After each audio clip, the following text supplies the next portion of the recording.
나의 왕 나의 하나님 만군의 여호와여, 주의 제단에서 참새도 제 집을 얻고 제비도 새끼둘 보금자리를 얻었나이다.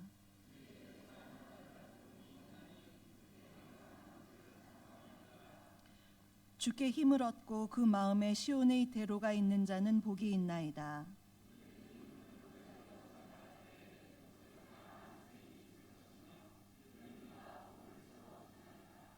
그들은 힘을 얻고 더 얻어 나아가 시온에서 하나님 앞에 각기 나타나리이다.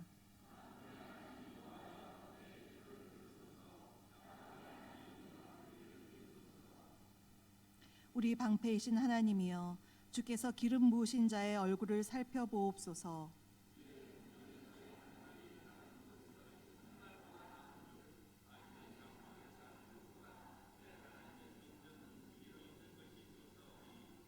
여호와 하나님은 해요 방패이시라. 여호와께서 은혜와 영화를 주시며 정직하게 행하는 자에게 좋은 것을 아끼지 아니하실 것임이니이다. 만군의 여호와여, 주께 의지하는 자는 복이 있나이다. 아멘. 우리가 함께 읽은 시편 84편은 표제에서도 볼 수 있듯이 고라 자손의 시입니다. 고라 자손은 레위의 증손자인데요, 그 고라의 자손의 시로서 역대상에서는 고라 자손이 역대상이 이제 다윗 시대거든요. 고라 자손이 성전 문지기의 역할을 했고요. 역대하를 보면 여호사밧 왕 시대에는 성전에서 노래하는 자들이었습니다. 이 고라 자손의 시편은요, 시편 전체에서 11편이 있는데요. 그 중에서 오늘 우리가 함께 읽은 84편은 이 시편에 곡을 넣은 그런 가스펠 찬양들도 여러 곡 있어서 여러분들이 좀 익숙한 그러한 느낌을 받으실 것입니다. 이 시편의 장르를 보면요, 찬양시고요. 찬양시 가운데서도 하나님이 계신 성소, 특별히 시온, 시온산 위에 예루살렘 성전이 있었기 때문에 그 시온을 향한 시온을 노래하는 시편으로 분류가 됩니다. 그런데 이 시의 분위기가 찬양시지만 그렇게 밝게만 느껴지지가 않습니다. 왜냐하면 지금 이 시를 쓴 시인이 하나님의 그 집, 하나님의 성소에 가고 싶은 마음은 굉장히 간절하지만 지금은 갈 수 없는 상황에 놓여 있기 때문입니다. 그럼 이 시의 내용이 어떤지 우리 함께 시로 들어가 보겠습니다. 먼저 첫 번째 단락은요, 1절부터 4절까지인데요. 우리 다시 한번 1절부터 4절을 함께 읽겠습니다. 만군의 여호와여, 주의 장막이 어찌 그리 사랑스러운지요. 내 영혼이 여호와의 궁정을 사모하여 쇠약하며 내 마음과 육체가 살아계시는 하나님께 부르짖나이다. 나의 왕 나의 하나님 만군의 여호와여, 주의 제단에서 참새도 제 집을 얻고 제비도 새끼둘 보금자리를 얻었나이다. 주의 집에 사는 자들은 복이 있나이다. 그들이 항상 주를 찬송하리이다. 아멘. 1절부터 4절까지는 여호와가 계시는 집을 굉장히 사모하는 고백이 나오는데요. 여기서 1절을 보시면요, 주님이 거하시는 거처를 뭐라 그랬냐면 주의 장막이라고 했고요. 2절에서는 여호와의 궁정, 또 3절에서는 주의 제단, 또 4절에서는 주의 집, 이렇게 각각 이름은 다 다르고 시적인 표현은 다르지만 다 하나님이 계시는 거처, 그 집을 표현하고 있습니다. 시인은 하나님이 임재하시는 그곳이 얼마나 사랑스러운지 1절에서 주의 장막이 어찌 그리 사랑스러운지요, 이렇게 감탄과 또 애정 어린 고백을 하나님께 드리고 있습니다. 그런데 너무나 안타까운 것은 지금 시인은요, 주님의 거처를 사랑하긴 하지만 그곳에 갈 수 없다고 2절에서 그 암암리에 그 간접적으로 말하고 있는데요. 2절을 제가 읽어보면요, 내 영혼이 여호와의 궁정을 사모하여 쇠약하며 내 마음과 육체가 살아계시는 하나님께 부르짖나이다. 주님의 성소에 가고 싶은 마음은 너무나 간절한데 지금 나는 그곳에 갈 수 없으니 내 영혼이 쇠약해졌습니다. 나의 마음과 나의 육체가 기진맥진할 정도로, 이렇게 연약할 정도로 주님, 제가 애달프게 주님을 사모하고 있습니다. 지금 그렇게 고백하고 있습니다. 시인이 왜 성소에 갈 수 없는지 그것을 우리가 잘 알 수 없죠. 이 시의 배경을 이제 학자들이 연구했는데 시의 배경이 다윗 시대다, 또 포로기다, 여러 가지 의견이 분분하기 때문에 정확히는 그 이유를 알 수가 없습니다. 그렇지만 시인은 지금 성소에 갈 수 없는 안타까운 상황에 놓여 있는 것은 틀림이 없습니다. 그는 2절 끝에서요, 너무나 주님을 사랑하는데 갈 수 없어서 부르짖고 있습니다. 이 부르짖음은요, 기뻐서 탄성 지르는 것이 아니라 슬픔으로 탄식하고 있는 부르짖음이라고 할 수가 있습니다. 그리고 이제 3절에서 시인은요, 주님을 나의 왕 나의 하나님 만군의 여호와여, 이렇게 우리도 3-4번은 뭔가 의미가 있듯이 하나님에 대한 이름을 나의 왕 나의 하나님 또 만군의 여호와로 삼중적인 고백을 한 다음에, 그리고 본인이 부러워하는 대상을 지금 얘기하고 있어요. 뭐냐면요, 자연에서 날아다니는 저 참새, 또 저 제비가 너무나 부럽다고 합니다. 나는 지금 하나님의 성소를 사랑하는데 갈 수 없는데 참새와 제비는 마음껏 성소를 날아다니면서 제단 옆에서 집도 짓고 또 마음대로 뛰어다니고 너무 좋겠다, 이렇게 부러운 마음이 지금 2절에 가득하게 나타나 있습니다. 그러면서 4절에서 그가 뭐라고 하냐면요, 우리 4절을 함께 읽어보겠습니다. 주의 집에 사는 자들은 복이 있는, 아멘. 주의 집에 사는 자들, 또 주님 가까이에 언제든지 주님을 볼 수 있는 사람들이 정말 복되다. 이 시편에서 말하는 복은요, 우리가 생각하는 건강의 복, 물질의 복, 이런 걸 뛰어넘는 언제나 주님의 집에 거할 수 있는 사람이 정말 복되다, 그렇게 찬양하고 있습니다. 이제 두 번째 단락인 5절에서 7절을 보면요, 좀 아까 전에는 참새랑 제비를 부러워했죠. 이젠 다른 대상을 부러워하고 있습니다. 그것은요, 시온을 향해서 자유롭게 순례의 길을 갈 수 있는 사람, 마음 놓고 하나님 집에 갈 수 있는 그런 순례자들에 대한 부러움이 있는데요. 5절부터 7절을 우리 함께 읽겠습니다. 주께 힘을 얻고 그 마음에 시온의 대로가 있는 자는 복이 있나이다. 그들이 눈물 골짜기로 지나갈 때에 그곳에 많은 샘이 있을 것이며 이른 비가 복을 채워주나이다. 그들은 힘을 얻고 더 얻어 나아가 시온에서 하나님 앞에 나타나리이다. 아멘. 순례자들은 절기를 지키기 위해서 하나님 집 성소가 있는 시온에 갔습니다. 그들이 얼마나 복된지 고백하면서요, 특별히 이 5절부터 7절을 표준 세번역으로 그렇게 찾아봤는데요. 표준 세번역을 한번 띄워주시면 함께 다시 한번 읽어보겠습니다. 주님께서 주시는 힘을 얻고 마음이 이미 시온의 순례길에 오른 사람들은 복이 있습니다. 그들이 눈물 골짜기를 지나갈 때에 샘물이 솟아서 마실 것입니다. 가을비도 샘물을 가득 채울 것입니다. 그들은 힘을 얻고 더 얻으며 올라가서 시온에서 하나님을 우러러 뵐 것입니다.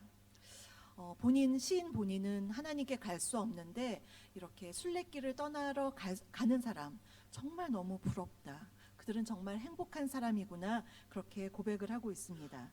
여기 5절과 7절에서 시온이 나오는데요, 시온은 성경에서 굉장히 여러 가지 의미를 지니고 있습니다. 시온하면 어떨 때는 예루살렘을 지칭하기도 하지만 원래 시온은 하나님의 거처, 하나님의 임재를 의미합니다. 그 시온이 처음에 생긴 그 핵심적인 사건이 있는데요, 그것은 바로 이 시온산 위에 예루살렘 성전이 건립된 것을 가리킵니다. 그래서 그 이후에 시온은요, 유일한 합법적인 하나님의 성소로 지칭이 되고요, 시온하면 이스라엘 그 모든 백성들의 제의와 종교적인 중심지가 되고 하나님의 임재, 또 하나님이 함께 하심, 하나님의 거처, 그것을 바로 시온이라고 그렇게 말하고 있습니다.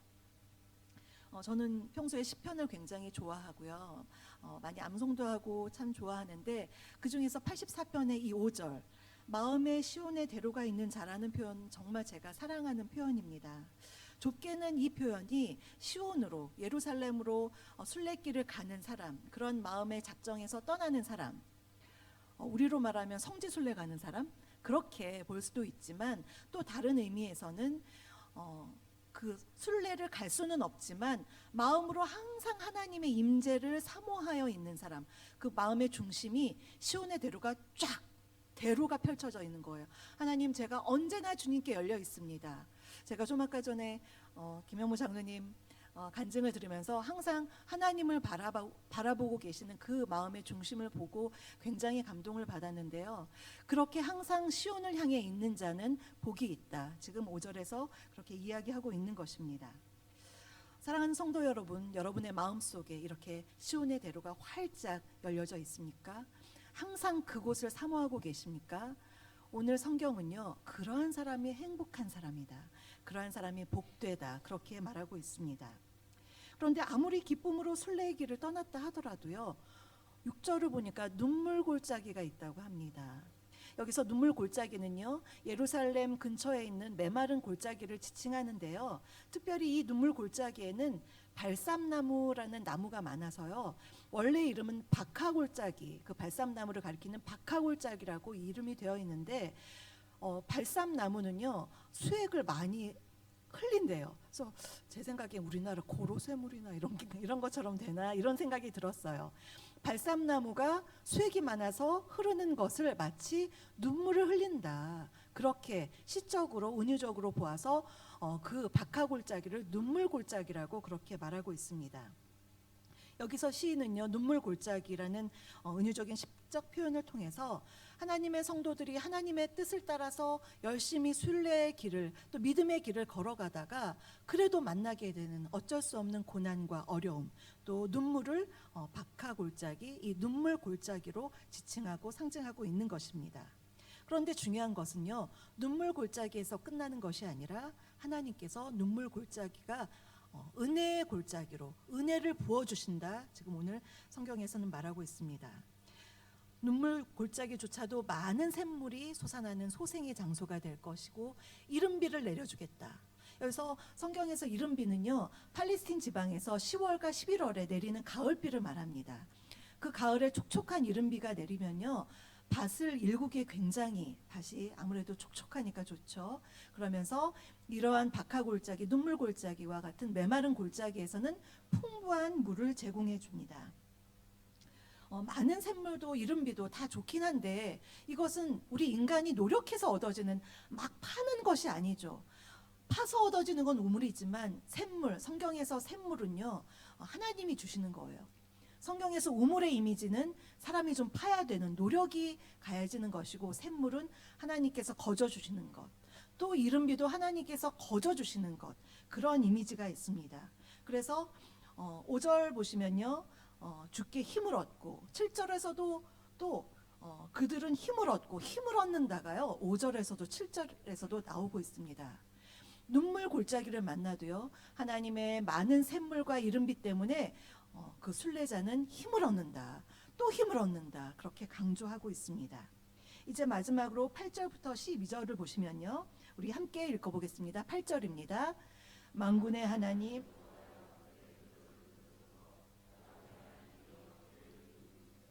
우리 방패이신 하나님이여, 주께서 기름 부으신 자의 얼굴을 살펴보옵소서. 주의 공정에서의 한날이 다른 곳에서의 첫날보다 나은즉 악인의 장막에 사는 것보다 내 하나님의 성전 문지기로 있는 것이 좋사오니, 여호와 하나님은 해요 방패이시라. 여호와께서 은혜와 영화를 주시며 정직하게 행하는 자에게 좋은 것을 아끼지 아니할 것임이니이다. 만군의 여호와여, 주께 의지하는 자는 복이 있나이다. 아멘. 시인은요, 여기서 8절에서 간곡한 기도를 드립니다.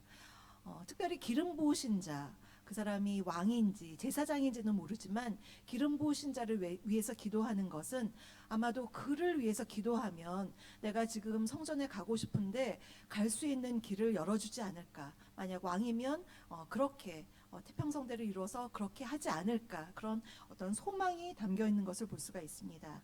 그러면서 10절에서요 다시 성전에 대한 사모함을 말하고 있는데요, 하나님의 성전의 뜰에서 사는 것이 다른 곳에서 하루가 다른 곳에서의 첫날보다 낫다. 첫날 하면 거의 조금 2년이 안 되는 시간이지만 3년이 안 되는 시간이죠. 그것보다 하나님의 뜰에서 있는 하루가 더 낫다. 그리고 악인의 장막, 근사한 악인의 장막보다는 여호와의 뜰에 성전 문지기가 낫습니다. 그렇게 고백을 하고 있는 것입니다. 이것은 시인의 마음을 잘 반영하고 있는데요, 그 당시 성전 문지기가 하는 역할은 성전 문에서 주님 앞에 경배하러 온 사람들이 이제 뜰을 왕래할 때 그들을 잘 인도해주는 역할도 했고, 괜한 이방인이나 아주 좀 불경건한 사람들이 들어오는 것을 막는, 그래서 성전을 보호하는 역할을 했습니다. 그런 것을 하고 싶다라는 그러한 고백이 있는데요. 참 좀 재미있는 것은 역대상의 고라 자손들이 다윗 시대의 성전 문지기였거든요. 그래서 이것이 그냥 이 시인의 관념적인 그러한 고백보다는 본인 그런 자손들이 예전에 했었던 그런 우리 자손이 성전 문지기로 있었던 것이 이렇게 행복한 것이구나, 이러한 실제적인 또한 경험적인 고백일 수가 있는 것입니다. 그러면서 시인은 11절에서 시온의 성전에 계시는 하나님을 태양이다, 해다, 그리고 우리를 보호해 주시는 방패다, 그렇게 고백하고 있습니다. 시편 84편 전체에 걸쳐서 하나님에 대한 이름이 있는데요. 특별히 1절, 3절, 8절 공통된 하나님의 이름이 있는데요. 그것은 바로 만군의 여호와입니다. 만군의 여호와란 이름은요, 모든 군대의 대장, 모든 군대를 통솔하시는 분, 즉 강한 용사로서의 하나님을 그가 고백하고 있는 것입니다. 또한 9절과 11절에서요, 두 번이나 하나님을 우리의 방패로 고백하고 있습니다. 모든 적의 화살과 공격과 모든 인생의 어려움을 방패로 막아주시는 분. 한번 84편의 이미지가 아름다운 시어로 되어 있지만 하나님의 이미지는 굉장히 강력합니다. 그 시인은 간절한 마음으로 정말 본인의 영혼이 쇠할 정도로 하나님의 전을 사모하고 있는데, 하나님은 그 시인을 정말 안아주기라도 하듯이 그의 인생을 방패로 막아주시면서 모든 적군을 막아주시는 용사, 그러한 하나님의 이미지가 바로 오늘 84편의 이미지입니다. 사랑하는 성도 여러분, 여러분의 마음은 지금 어디로 향하고 계십니까? 여러분이 사모하는 것은 무엇입니까? 여러분의 영혼이 쇠약해질 정도로, 또 마음과 육체가 기진맥진할 정도로 사모하고 있는 것은 무엇입니까? 너무 세상 걱정 때문에 잠 못 자고 육체가 상하지는 않으십니까? 오늘 이 시인처럼 하나님을 사모하는 마음으로 또는 그렇게 사모하고 계십니까? 예수님이 오신 이후로는요, 꼭 시온을 향해서, 예루살렘으로 향해서 꼭 성지순례를 가야만 주님을 만나지 않습니다. 주님이 어디 계시냐면요, 우리 마음에 계셔요. 우리의 심령 성전에 주님이 계십니다. 주님이 만나고 싶다면요, 우리가 그냥 주님 바라봅니다, 이렇게 하면 주님을 만날 수 있어요. 심령 성전에 계신 그 주님을 바라보고 주님께 기도하고 언제든지 주님을 만나 주님의 임재를 경험할 수 있는 사람, 그래서 우리는 참새도 제비도 부럽지 않은 우리들입니다. 우리는 언제나 주님을 만날 수 있는 행복한 사람들입니다. 또한 감사한 것은요, 우리 하나님께서는 공동체를 사랑하셔서 공동체 가운데, 예배 가운데 강력하게 임재하십니다. 저는 정말 너무너무 감사하더라고요. 우리 아름다운 성지교회 이렇게 함께 모여서, 집에서 혼자서도 기도하면서 주님을 만날 수도 있지만 이렇게 함께 모여서 주님의 말씀을 듣고 함께 찬양하고 예배할 수 있는 것, 주님의 임재를 함께 경험할 수 있는 것 자체가 오늘 84편에서 말하는 복 있는 사람이로다 계속 얘기하는 거죠. 우리가 정말 복 받은 사람이구나. 우리 한번 고백할까요? 옆 사람에게, 당신은 정말 행복한 사람입니다. 함께 고백하겠습니다. 정말 행복한 사람입니다. 네, 네, 정말 저희들은 행복한 사람들입니다. 네, 그래서 올 한 해 주님을 향한 마음의 길, 시온의 들어가 언제나 활짝, 늘 활짝 열려 있어서 눈물 골짜기, 때로는 그런 고난을 만날 때에도 하나님이 나에게 많은 샘물과 이른비를 주실 것을 믿고 힘을 얻고 더 얻어서 모든 삶 가운데 승리하시는 저와 여러분이 되시기를 간절히 소망합니다. 기도하겠습니다. 하나님 아버지, 오늘 시편 84편을 통하여 시편 기자가 얼마나 주님의 임재를 갈망하며 사모하였는지 함께 나누었습니다. 주님께 소원하옵기는 저희의 심령 가운데에도 주님을 향한 시온의 대로가 언제나 활짝 열려 있어 주님과 늘 동행하게 하여 주시고, 주님 주신 힘으로 인생의 눈물 골짜기도 거뜬히 이겨낼 수 있는 우리 모두가 되게 하여 주시옵소서. 우리에게 많은 샘물과 이른비를 주실 주님을 찬양하옵고, 지금은 우리 주 예수 그리스도의 은혜와 아버지 하나님의 그 크신 사랑하심과 성령님의 내주교통 충만케 하심이 언제나 마음의 시온의 대로가 있어 주님을 사모하며 주님을 바라며 주님을 의지하기 원하는 이곳에 모인 모든 성도님들 머리머리 위에와 가정과 하시는 모든 일 위에와 우리 성지교회 위에 지금부터 영원토록 함께하옵시기를 간절히 축원하옵나이다. 아멘.